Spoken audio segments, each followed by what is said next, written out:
हाँ कहतु भाई यहाँ कौटी जगह से विषय कहतु। आज आमर एटा ताही अच्युत जीनटी शासन सेठी आमर पवित्र कार्तिक पूर्णिमा संपूर्ण पारायण प्रोग्राम अच्छी से प्रोग्राम को आगू नापी आमर गीता परिवार करीब 30 जन 30 प्लस सदस्य आमर एठिकार आश्रम साधक मैंने भी बहुत अच्छा जो मैंने आम गीतार शिखुंट आने प्राक्ट भी कर अच्युत आश्रम अंतवासी जो मैंने अच्छा से गीता पढ़ुं। आज कार्यक्रम है कि इम्पोर्टाट यहाँ हूँ कार्तिक मास आम ये पारायणटा को रखीचु।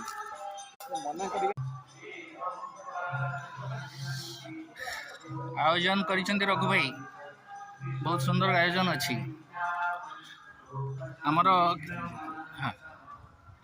आमर गीता पारायण कार्यक्रम ये अपेक्षा करी आमर गीता पढ़ुंट वर्तमान पढ़ुंट शरद भाई।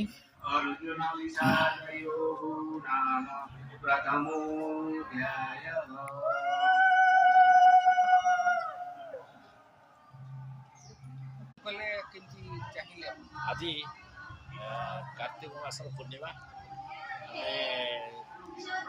गोटे हिंदू मानकर अति पवित्र दिन ये दिन बाली यात्रा को आमर स्मरण कर दिन साधु पुओ मैंने बेपार बाणिज्य करने विदेश जाते नौकार यात्रा करुले आईटा कार्तिक मास हूँ सब धर्म मास कहते आज पूर्ण दिवस यही दिन सब धर्मानुष्ठान मानक याग यज्ञ गीता पारायण सब हिंदू धर्मर शास्त्र अनुसार सब कार्यक्रम होता है। आम गीता परिवार ओडिशा तरफ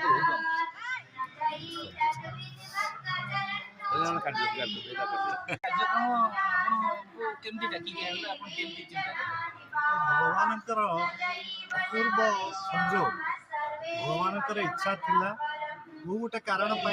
आसी आज जो खबर पाई माने ये पुण्य तीर्थ त्राही अच्युत